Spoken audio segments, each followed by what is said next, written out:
Dan bicara hukum nggak berhenti di pasal ya, tapi juga penegakan hukumnya. Maksud saya bagaimana pejabat menggunakan aparat penegak hukum dan pasal-pasal itu untuk membungkam kita.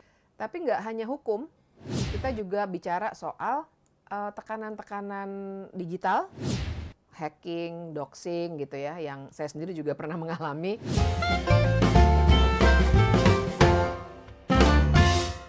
Halo warga Siaga, selamat datang di podcast Siaga Bicara.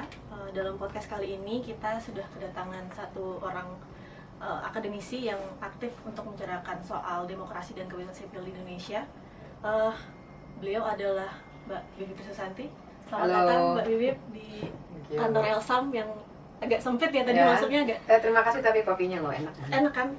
Terima kasih Pak Yadi. Nanti kita harus terima kasih ke Pak Yadi untuk membuat kopi untuk pagi hari ini. Jadi Mbak Bibip, kita akan berbicara santai mungkin 1 jam ke depan untuk membicarakan bagaimana kebebasan sipil di Indonesia gitu. Nah, kan sekarang menjelang akhir masa jabatan dari Presiden Joko Widodo yang memimpin selama 2 tahun gitu ya. Dan sudah mau berganti kepemimpinannya dengan Prabowo Subianto dan Gibran.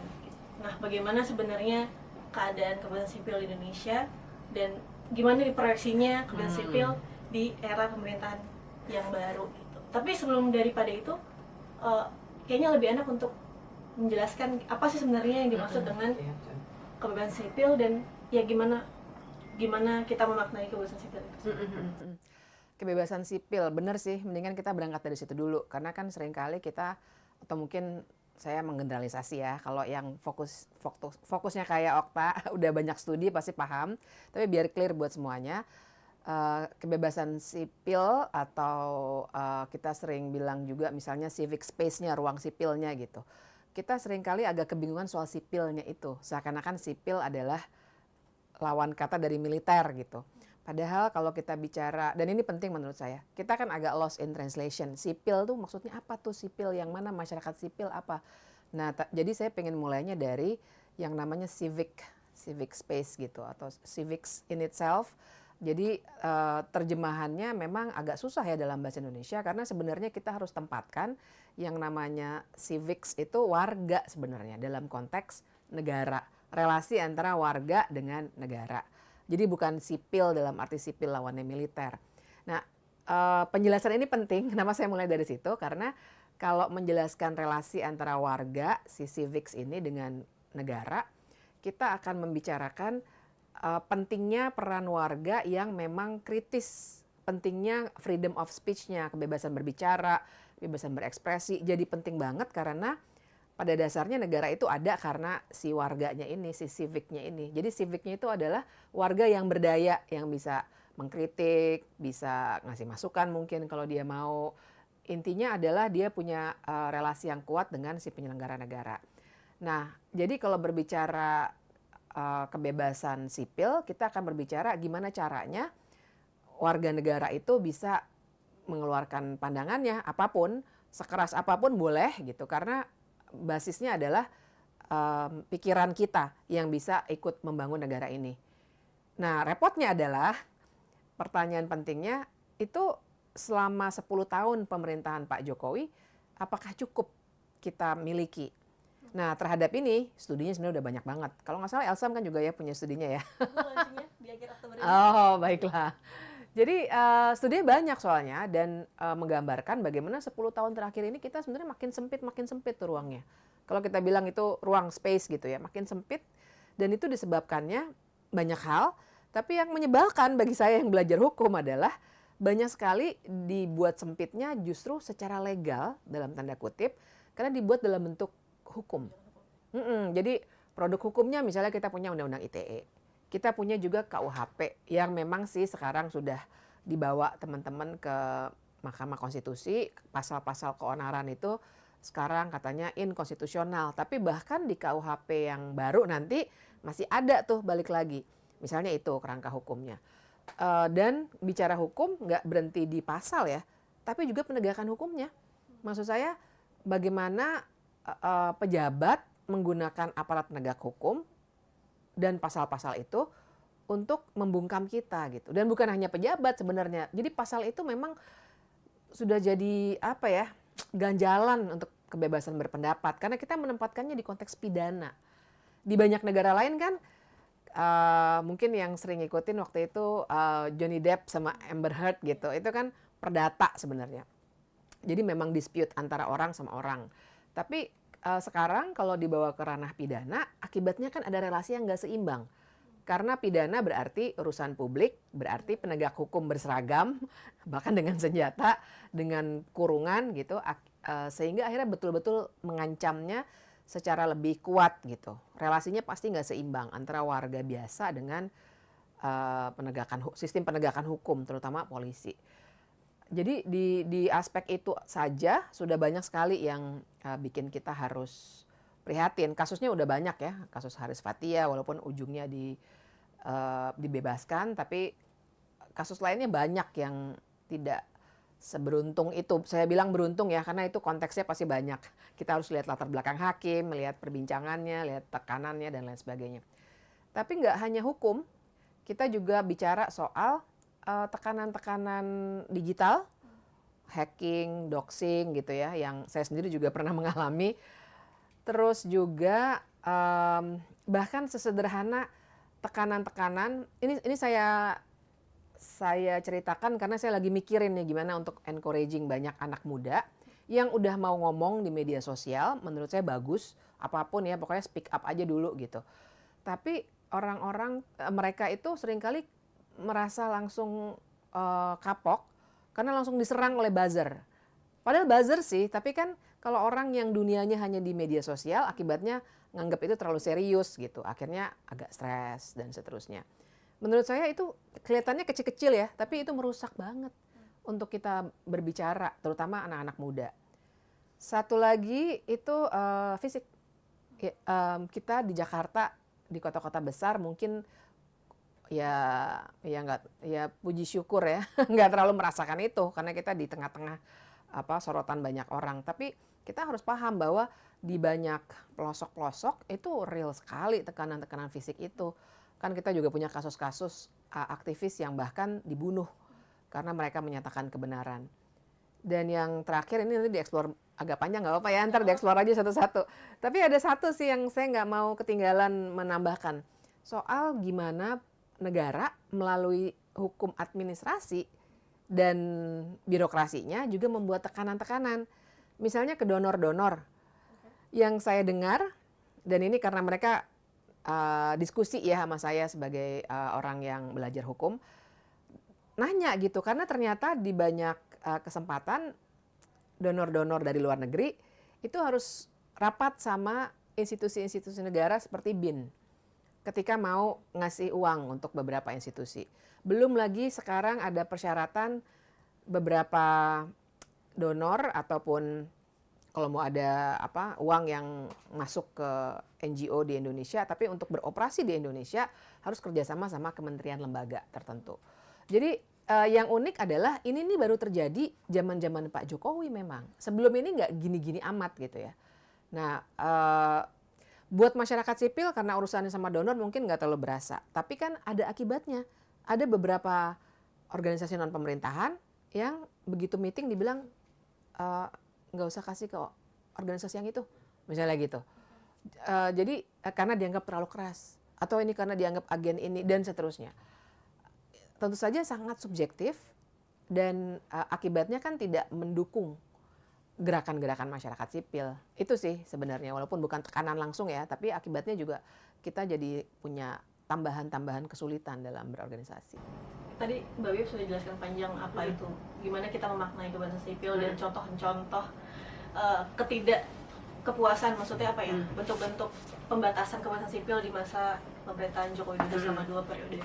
Jadi Mbak Bib juga udah nyinggung sedikit di masa sebelum pemerintahan Jokowi itu nggak gini-gini banget. Tapi maksudnya apakah itu boleh dielaborasi lebih lanjut? Soalnya dengan generasiku kan mungkin tidak banyak mengalami gitu ya. Apakah sebenarnya kalau kita kan anak-anak muda ini setidaknya yang membahas soal hukum dan politik itu kayak kesel banget. Ini gue bisa ngapain sih dengan situasi kayak gini? Apakah situasi itu juga terjadi karena kita merasanya apa ini udah dibentuk secara sistematis dari lama, jadi kayak dia bisa segini menghancurkan kebebasan sipilnya atau gimana sih sebenarnya?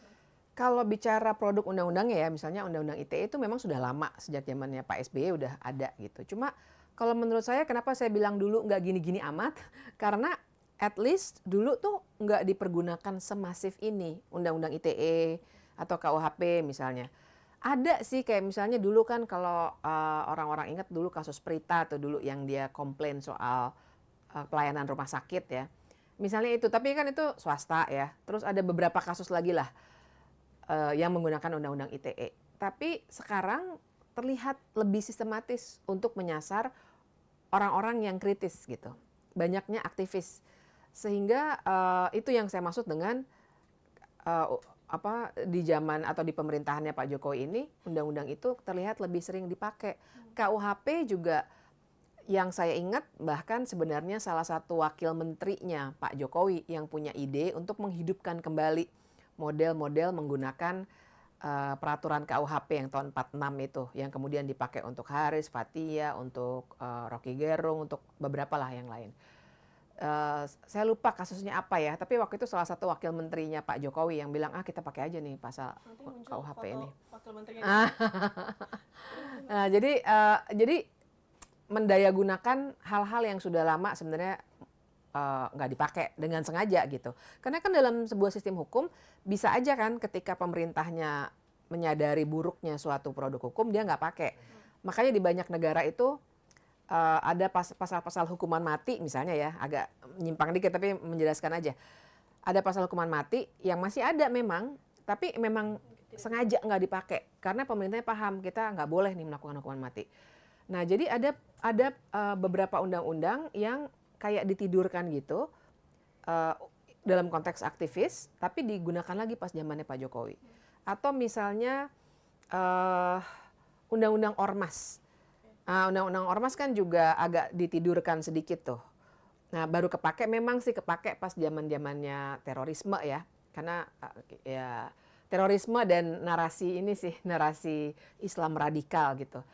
Tapi ini juga jadi kajian saya sama teman-teman di PSHK. Jadi sebenarnya udah dibiarkan nggak digunakan, terus tiba-tiba digunakan secara lebih aktif, kemudian ada revisinya, kemudian bahkan keluar perpu kan yang bisa membubarkan ormas tanpa pengadilan. Itu buruk sekali sebenarnya dalam konteks kebebasan berorganisasi gitu. Nah itu terjadinya memang di waktu itu tuh sebenarnya awal-awal masa Pak Jokowi ya, tapi saya mau soroti terlepas dari SBY atau Jokowi nih, tapi juga yang jadi masalah bukan hanya undang-undangnya, tapi kan cara memerintahnya Pak Jokowi itu basisnya adalah populisme. Populisme dan juga dia sering menggunakan buzzers gitu. Artis-artis juga. Artis-artis, saya baru baca tuh laporannya seru banget ternyata. Salah satu artis yang sangat terkenal, bisnisnya menggurita. Dan ada kaitannya dengan para politikus gitu. Nah itu sebenarnya itu contoh kasus yang penting banget. Yang menyebabkan karena cara-cara memerintahnya dan menaikkan popularitas dengan cara itu, maka penggunaan tekanan di media sosial itu juga besar banget. Dan yang paling menyedihkan itu saya ingat zaman-zaman KPK tuh 2019. Reformasi di korupsi lah, jangan KPK-nya ya. Zaman reformasi di korupsi di mana kita semua waktu itu bergerak. Dan waktu itu yang digunakan narasinya adalah menggunakan buzzer dan segala macam perangkat-perangkat media sosial soal Talibanisme. Terus waktu itu banyak doxing buat teman-teman mahasiswa. Makanya langsung turun kan habis 2019, baru bangkit lagi kemarin 22 Agustus 2024. Tapi ternyata krunya dan para pendukungnya Pak Jokowi paham betul bahwa ini nih media sosial nih bisa kita pakai gitu. Nah cara-cara itu yang menurut saya juga sangat tiba-tiba naik banget pas masa pemerintahan Jokowi dan saya bisa bilang itu agak menghantam kelompok-kelompok masyarakat sipil dan mahasiswa cukup keras sih tekanan media sosial itu karena ternyata ya efektif kayak tadi ya narasi Taliban, kemudian ya doxingnya, belum lagi sempat dibikin CSO Watch dari salah satu relawannya Pak Jokowi gitu ya, yang bikin di antara kita kadang-kadang juga jadi ada sedikit perpecahan-perpecahan gitu. Oke Mbak Bibi, tadi udah jelasin panjang soal apa penyimpulannya, bentuk-bentuk pembatasan dalam masa pemerintahan Joko Widodo. Apakah sebenarnya lanjutan dari tadi, dalam masa pemerintahan ini cukup melakukan pembatasan yang sistematis gitu, karena bisa kita lihat nggak cuma dalam ruang digital ya, misalnya di doxing, di kriminalisasi, tapi juga ada banyak misalnya pembubaran diskusi, pembubaran aksi. Apakah itu salah satu bentuk pembatasan yang dilakukan dalam masa pemerintahan Joko Widodo? Nah, untung banget dipancing dengan pertanyaan ini. Karena saya jadi teringat gara-gara ditanya soal ini, gimana menggunakan juga kelompok-kelompok masyarakat sipil lain untuk menyerang masyarakat sipil lainnya gitu. Jadi kan kita juga memang sih kalau kita mengkaji secara lebih objektif apa itu civil society, kan sebenarnya ada yang democratic civil society, tapi ada juga yang civil society yang sebenarnya tidak menjalankan nilai-nilai demokratis. Ya misalnya preman-preman gitu ya. Yang dia dengan mudah dimanfaatkan oleh kekuasaan. Dan abu-abu banget. Karena kita memang nggak akan pernah bisa membuktikan apakah kelompok yang membubarkan diskusi itu dibayar atau enggak sih gitu. Memang ada film-film yang beredar katanya ada briefing sama polisi. Tapi nggak kuat juga gitu, abu-abu betul. Nggak hanya itu, bahkan kalau misalnya kalau kita ingat tuh zaman-zaman pandemi tuh kan ada tekanan-tekanan orang-orang yang kritis terus yang dikirimin ojol segala macam itu loh. Profesor Nikmah yang di Jogja waktu itu ditakut-takutin. Kemudian kan aparat akan bilang, oh ini bukan polisi, ini juga bukan BIN gitu misalnya. Tapi gimana kita membuktikan itu? Dan itu kan kalau dibilang melanggar hukum, ya nggak melanggar hukum, orang cuma mesin makanan gitu kan. Tapi bahwa itu menimbulkan ketidaknyamanan sebenarnya adalah salah satu bentuk kekerasan menurut saya. Dan harusnya waktu itu tuh tekanan kita adalah ya udah kalau memang bukan kalian negara, kalian usut siapa nih aktor non negara yang melakukan ini. Tapi tentu saja itu nggak pernah di follow up karena barangkali memang sebenarnya ini aktor non negara yang dimanfaatkan oleh negara. Nah tapi wilayah abu-abu itu diantara kita juga nggak pernah clear. Nah jadi pembubaran diskusi oleh preman-preman, bahkan waktu itu ada kelompok-kelompok mahasiswa yang rapat terus juga dibubarin, bahkan ada pemukulan, demonstrasi juga ya ternyata ada orang-orang tertentu lah yang lagi-lagi kalau kita tanya apakah ini bagian dari aparat kepolisian, misalnya mereka bilang oh enggak, tapi sebenarnya kita bisa lihat kemudian mereka melakukan provokasi dan lain sebagainya. Nah ini juga salah satu yang kelihatan jadi pola pas masa pemerintahan Jokowi, karena ini juga banyak. Waktu masih jadi mahasiswa Jentera, lagi mau reformasi di korupsi, juga ada satu contoh kasus, polisi tuh datang ke kampus Mbak. Iya. Untuk maksudnya kayak namanya, tapi kan anak ke Jentera nggak ada gentar, nggak ada takutnya ya. jadi tapi itu salah satu bentuk apa intimidasi dan tekanan untuk membuat kita takut biar nggak berangkat aksi atau untuk menyuarakan isu sebenarnya gitu kan. Sama ini kemarin aku baru wawancara dengan KBR bicara soal pembubaran diskusi itu sebenarnya selain membuat ketakutan atau intimidasi sebenarnya juga menghilangkan fokus apa yang kita suarakan sebenarnya. Jadi kan bahas gimana Mbak Ip melihat itu, apakah sebenarnya itu ditujukan agar sebenarnya apa yang kita suarakan tuh nggak kedengeran sama masyarakat luas, karena kan fungsi utama aksi juga tidak hanya menyuarakan pendapat tapi kan juga menyebarkan isunya tentang apa gitu. Mbak Bip melihat itu gimana? Ya, pasti itu akan bikin orang-orang jadi fokusnya pada pembubaran aksinya. Karena orang yang dibubarin aksinya, saya ambilnya yang paling baru aja ya, misalnya kasusnya Refly. Mungkin kalau yang lain orang-orang udah agak mulai lupa. Tapi kasusnya Refly gitu, sebenarnya dia ada pesan tertentu. Tapi gara-gara pembubaran itu, mau nggak mau mereka harus merespon. Tadi ada pembubaran, terus kami harus merespon seperti ini, kemungkinan si itu, si ini. Akhirnya yang naik isunya adalah pembubarannya itu sendiri, yang mana perlu juga ya, karena kita harus mengkritik cara-cara seperti itu. Tapi akibatnya kelompoknya Refly jadi gagal untuk mengirimkan pesan yang sebenarnya ingin mereka sampaikan. Itu contoh yang paling banyak kelihatan, karena nggak cuma itu kan, juga pernah ada yang mengkritik tambang misalnya, terus dibubarkan. Bahkan di luar soal kegagalan menyampaikan pesan, juga saya ingin menyoroti bagaimana peran aparat seharusnya dalam situasi seperti itu. Karena terlepas dari ini apakah ada kong kali kong atau tidak, tapi kan harusnya yang namanya aparat penegak hukum, dia pegangannya adalah konstitusi. Jadi dia bukannya kemudian menyuruh si kelompok itu bubar aja deh kalian daripada rusuh. Harusnya justru dia menghalangi, hey ini biarkan orang ini melakukan kebebasan berbicara loh, konstitusional. Kalian yang harus bubar gitu, yang menyerang gitu yang harusnya bubar. Tapi itu nggak pernah dilakukan. Dan lagi-lagi kalau di Jakarta mungkin kita sedikit beruntung ya karena lokasi membuat mereka nggak terlalu brutal. Tapi kalau di daerah itu cukup banyak dan isunya juga banyak, nggak hanya isu politik, bahkan isu-isu yang minoritas mayoritas, agama minoritas atau LGBTIQ yang bikin acara-acara terus diserang gitu.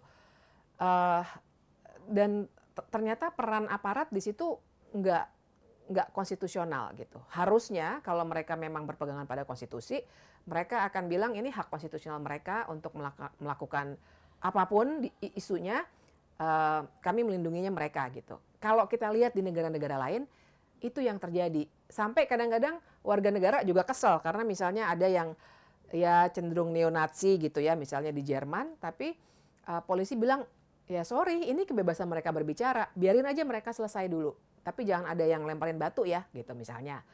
Di sini kan nggak seperti itu, malah kebalikannya, polisi ikut sama yang mayoritas, membubarkan yang orang mengadakan diskusi. Nah ini juga yang banyak banget terjadi.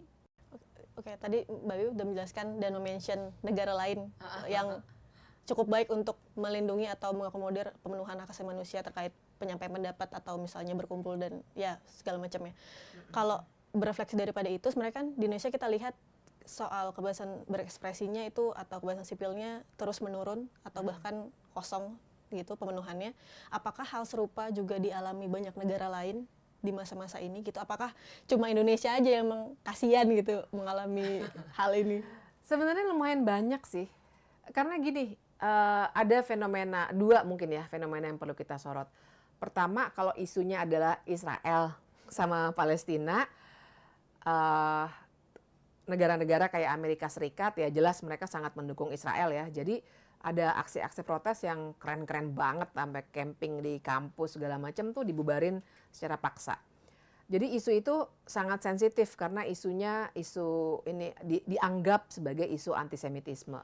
Tapi yang kedua juga yang bikin agak rumit masalahnya di banyak negara karena ada soal ini kelompok-kelompok fasis yang menang di beberapa negara-negara Eropa.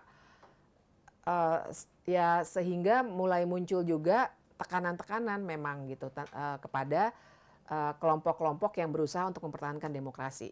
Nah, tapi walaupun ada situasi itu, menurut saya karena mereka nilai-nilai konstitusionalnya dipegang kuat, mereka tetap bisa, misalnya kelompok yang pro demokrasi tetap bisa bilang, loh ini our constitutional rights, ini adalah hak-hak konstitusional kami untuk menyatakan pendapat.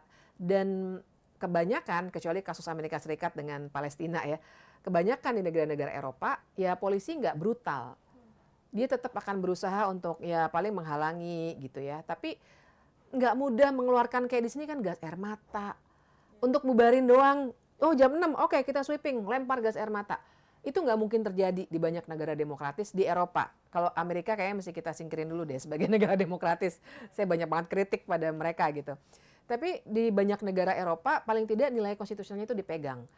Jadi paling tidak kekerasan oleh aparat itu sangat sulit kita temui. Kalaupun ada keberpihakan ya politisi aja berantem mulut lah, nyuruh-nyuruh segala macam. Tapi yang sampai gas air mata, sampai tembakan-tembakan kayak yang kita alami 22 Agustus kemarin atau di Kanjuruhan itu nggak sampai seperti itu karena mereka lebih ketat untuk megang SOP-SOP anti kekerasan gitu.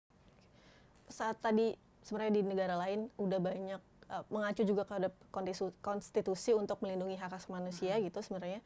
Tadi Mbak Bi juga dijelasin di awal ada salah satu contoh kebijakan hukum atau instrumen hukum yang digunakan untuk membatasi kebebasan sipil. Yeah. Boleh nggak di-mention Mbak untuk ditekankan kembali misalnya apa saja sih bentuk kebijakannya gitu. Tadi kan ada undang-undang Ormas, ada undang-undang ITE gitu.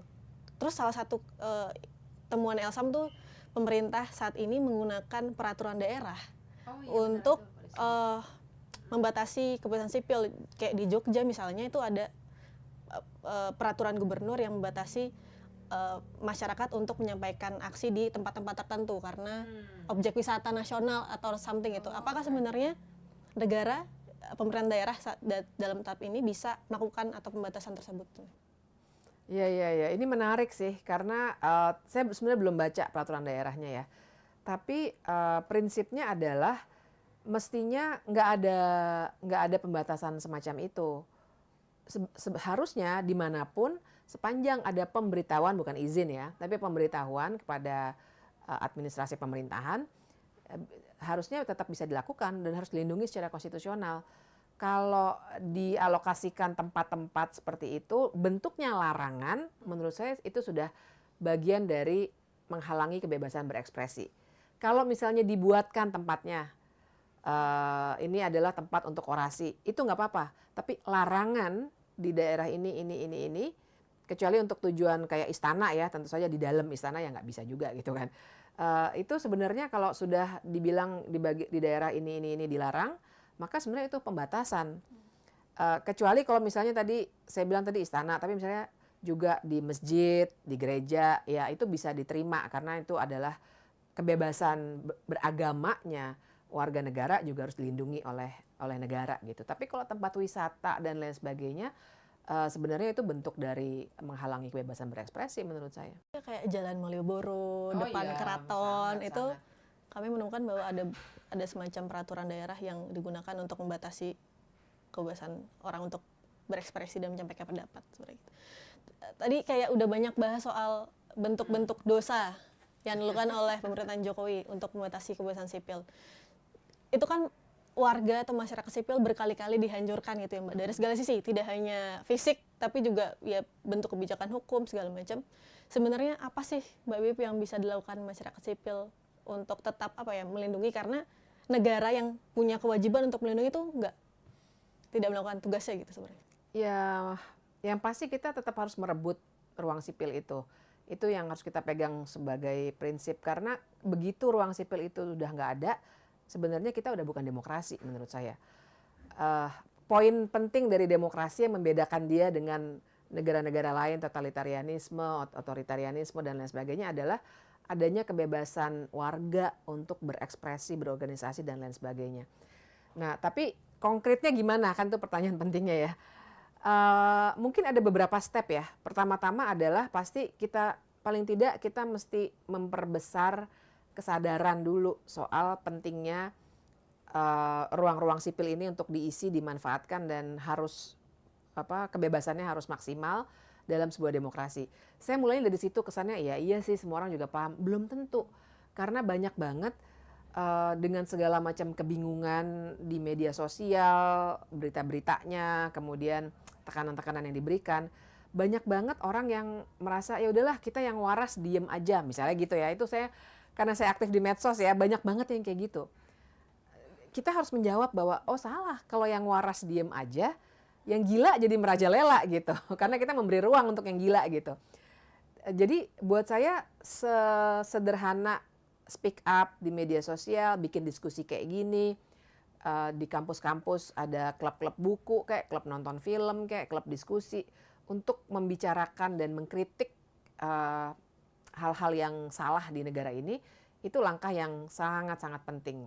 Karena kalau kita stay quiet, nggak speak up, ya ini akan dianggap sebagai kenormalan gitu. Ya udah normal aja, mau ngapain kayak presiden atau menteri ini mau dapat doktor berapa kayak gitu, didiamin aja. Ya kan, jadi normal gitu. Itu satu. Tapi yang kedua juga upaya advokasinya masih gede sih. Jadi apa yang dilakukan oleh organisasi-organisasi masyarakat sipil kayak Elsam dengan studi-studinya, PSHK, banyak ya, Amnesty juga kalau nggak salah punya studinya juga. Advokasinya tetap mesti didorong keras banget juga oleh mahasiswa sih sebenarnya ya. Mahasiswa mungkin agak rumit karena ada juga tekanan-tekanan struktural dari kampus. Bahkan kampus swasta loh, karena ada sistem akreditasi. Jadi misalnya orang yang kampus-kampus yang ngelulusin mahasiswanya banyak yang kelamaan lebih dari 4 tahun, nanti akreditasinya bisa turun misalnya gitu. Kan kampus jadinya juga pengen baik-baik saja gitu. Jadi ada relasi-relasi struktural yang bikin mahasiswa juga nggak bebas bergerak karena dia akhirnya ditekan oleh dosennya. Cepet kamu lulus, udah nggak usah banyak demo gitu. Nah itu tuh harus disuarakan termasuk untuk kebebasan di kampus. Dan yang ketiga tentu saja advokasi tadi ya, advokasi kebijakan, tapi pada saat-saat tertentu ketika memang butuh aksi-aksi untuk menyuarakan sesuatu tetap harus dilakukan. Karena ya kita jangan menuruti pandangan bahwa kalian advokasinya yang soft aja gitu misalnya ya. Karena nanti jadinya lagi-lagi itu akan jadi suatu persepsi publik yang jadi normal bahwa satu-satunya cara untuk advokasi hanya memberikan kajian dan seterusnya. Padahal menurut saya dalam banyak kasus kalau memang harus aksi, kalau memang harus ke pengadilan melawan kebijakan-kebijakan yang merugikan masyarakat, ya tetap harus dilakukan. Jadi aktif banget gitu. Hanya dengan itulah civic space itu bisa kita rebut. Kalau nggak ada aksi konkretnya, publik pada umumnya kan kita harus ngebayangin jangan bubble kita aja nih, bukan organisasi non pemerintah aja, bukan mahasiswa aja. Ini ada karyawan-karyawan SCBD lah segala macam gitu. Kalau kita nggak speak up, nunjukin bahwa ini salah loh. Nah takutnya mereka juga punya persepsi bahwa nggak ada yang salah di negara ini gitu. Tadi karena Mbak Bib mention soal advokasi publik, jangan lupa ikut kelasnya Mbak Bib ya. Thank you. Nanti ya Jentera boleh paid promote di sini, nggak bercanda. Tapi tadi Mbak Bib menarik untuk menyebutkan pentingnya untuk menanamkan kesadaran atau ya sebarkan awareness soal bagaimana situasi saat ini dan bagaimana situasi ke depan sebenarnya. Berbicara dengan situasi ke depan, sebenarnya kan kita mau punya presiden baru, Mbak Bibip. Selamat ya. Ya selamat juga deh kalau gitu biar enak. Apaan sih salaman bener? Jadi sebenarnya kita nggak boleh selamatan teman-teman karena situasinya sebagaimana kita tahu presiden terpilih merupakan salah satu orang terduga melakukan pelanggaran HAM berat di masa lalu, mungkin juga akan melakukan pelanggaran HAM berat di masa pemerintahannya gitu. Sebenarnya bagaimana Mbak Bibip melihat proyeksi kebebasan sipil di masa pemerintahan yang akan datang? Ya sebenarnya saya skeptis banget sih. Tapi saya tetap nggak mau pakai istilah pesimis gitu karena kayaknya langsung down semua nanti. Tapi skeptis sih, maksud saya gini. Ini secara objektif menurut saya kita kan bisa menganalisis. Ketika orang menduduki suatu jabatan, kita harus cek dua hal menurut saya. Pertama, bagaimana cara dia mendapatkan jabatan itu. Presiden yang baru nih, kan kita harus inget dong, nggak boleh kita lupakan tuh. Cara dia dapat jabatan itu kan karena ada tindakan inkonstitusional dengan putusan 90 yang menggunakan paman. Terus ada tindakan yang sebenarnya secara etik salah, walaupun oleh MK nggak dinyatakan salah, yaitu menyalahgunakan kekuasaan dalam hal bansos dan lain sebagainya. Tapi itu kan catatan-catatan penting yang bisa membuat kita bilang bahwa cara naiknya saja, cara dapat jabatan itu sudah keliru. Jadi dia nggak akan jauh, nggak akan mengoreksi kekeliruannya itu. Jadi saya selalu mengibaratkan bahwa kalau di kartun-kartun kan ada tuh kalau tahanan dikasih bandul besi, jadi dia nggak susah banget untuk bergerak biar nggak kabur. Nah saya merasa bandul itu tuh dua hal itu. Yang pertama tadi bagaimana cara seseorang naik. Dia dengan sendirinya nggak akan bilang, oh kedepannya saya akan berbeda. Saya akan bikin tidak ada penyalahgunaan kekuasaan, tidak ada penyalahgunaan lembaga yudikatif kayak putusan 90. Kalau dia ngomong gitu, artinya dia menghancurkan legitimasinya sendiri. Menjilat ludah gitu. Jadi dia nggak akan dong menghancurkan legitimasinya sendiri, dengan cara itulah dia dapat kekuasaan. Nah bandul keduanya adalah rekam jejak. Jadi saya tahu banyak juga sih orang yang wah pokoknya kita ngeliat ke depan aja deh. Nggak bisa, karena rekam jejak itu kayak bandul besi itu. Dengan sendirinya orang yang punya catatan pelanggaran HAM, dan kita harus selalu bilang terduga ya, unfortunately, karena nanti orang akan bilang nggak ada tuh putusan pengadilannya, ya jelas nggak ada. Itu yang namanya impunitas kan. Orang yang masih memegang kekuasaan pasti juga akan sangat-sangat sulit untuk dibawa ke pengadilan. Jadi walaupun masih bisa diperdebatkan secara hukum positif, tapi bagaimanapun yang namanya rekam jejak dalam pelanggaran HAM berat itu akan membuat dia akan melanjutkan kultur impunitas itu, karena lagi-lagi kalau enggak dia kena sendiri. Terus dan karena itu keberulangan sangat mungkin akan terjadi. Ya kalau zamannya Pak Jokowi kita bisa lihat ternyata ada peristiwa Kanjuruhan, ada peristiwa pembubaran paksa demonstrasi dengan kekerasan. Jadi pelanggaran HAM-nya terus saja berlanjut, berulang terus. Nah yang saya khawatirkan karena kultur impunitas itu keberulangannya juga akan kemungkinan timbul keberulangan akan makin besar dan juga akan makin permisif terhadap pelanggaran-pelanggaran HAM yang mungkin nanti akan dilakukan. Itu yang membuat saya merasa kita memang harus lebih kritis dan harus skeptis nih.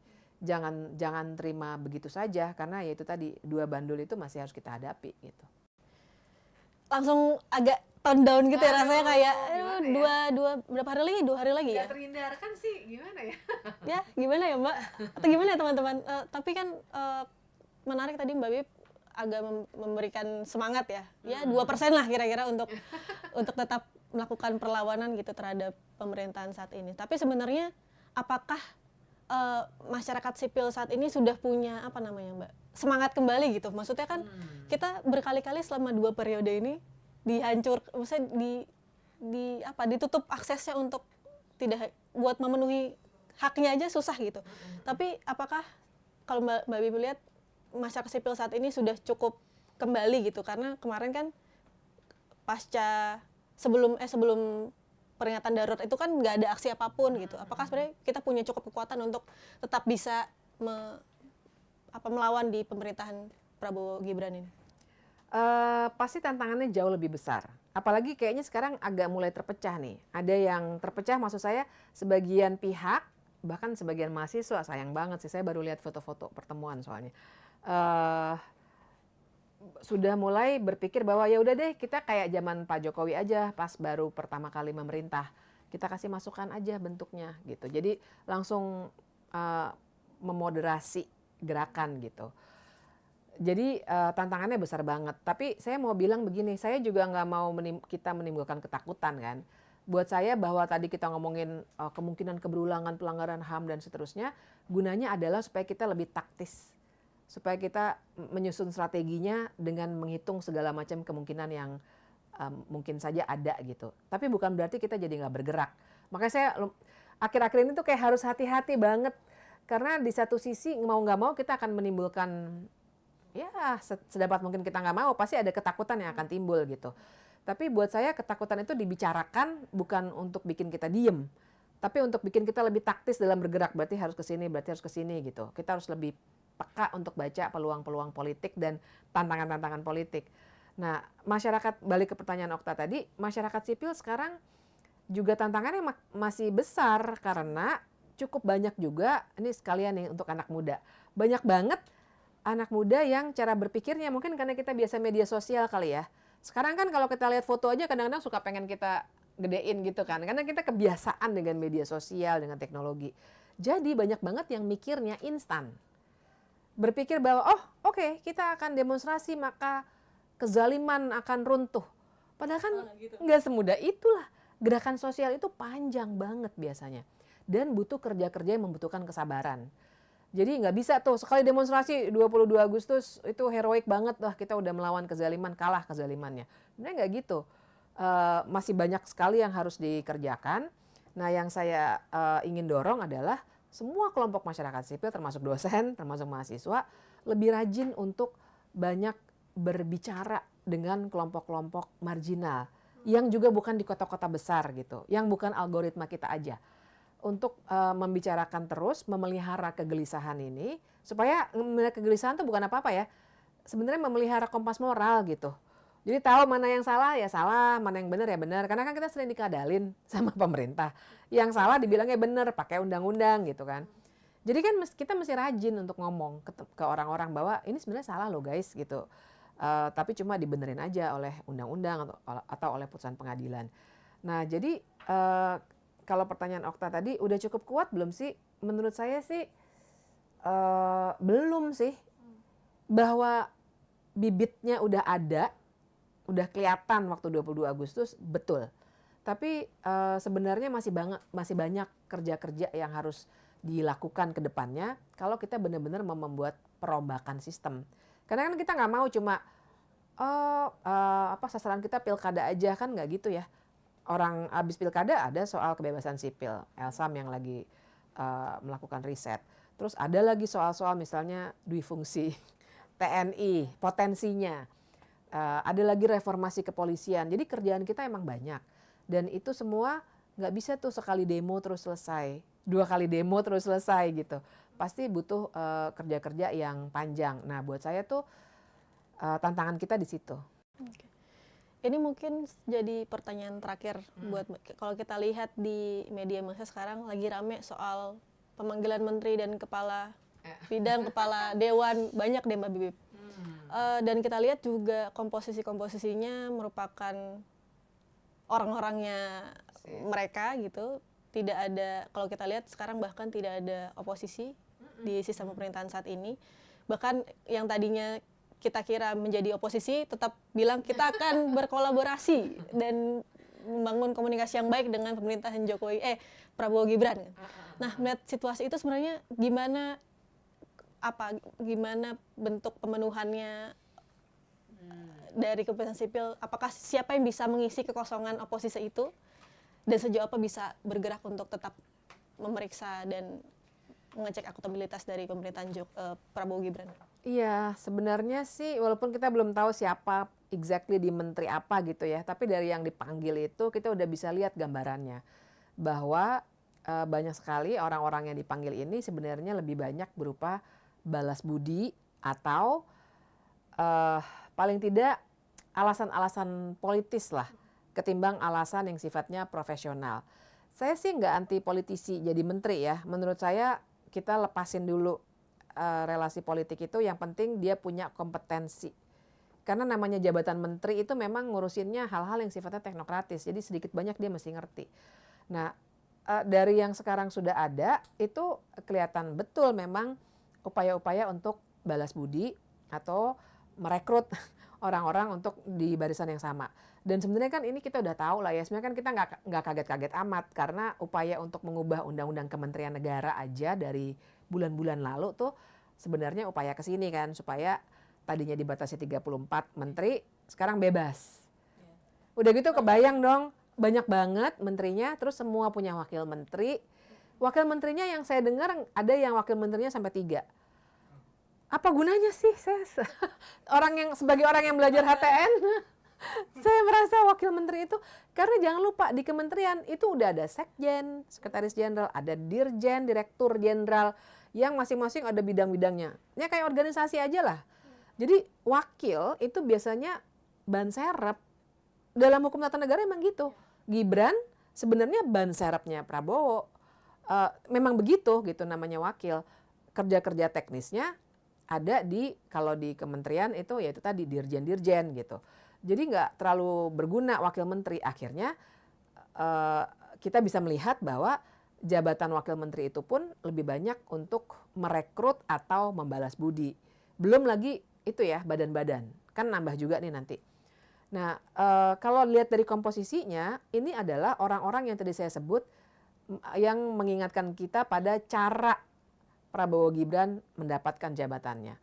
Orang-orang ini adalah orang-orang yang dulu banyak sekali berdebat dengan banyak aktivis dan akademisi termasuk saya ketika mempertanyakan cara-cara yang inkonstitusional itu, dan mereka memberikan justifikasi yang di luar nalar kalau menurut saya.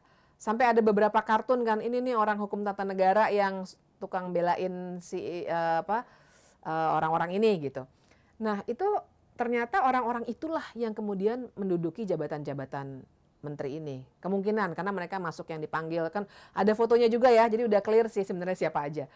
Dan nggak salah kalau kemudian kita berpikir bahwa jangan-jangan mereka ketika mendapatkan jabatan menteri juga akan melakukan hal yang sama dengan yang mereka lakukan sekedar untuk membela cara Prabowo Gibran waktu itu naik. Dan bagian dari itu adalah membungkam kebebasan sipil. Ya lagi-lagi mungkin nggak langsung, nggak yang hey diem lu gitu kan, nggak gitu. Tapi tekanan-tekanan menggunakan jabatan itu efektif banget loh.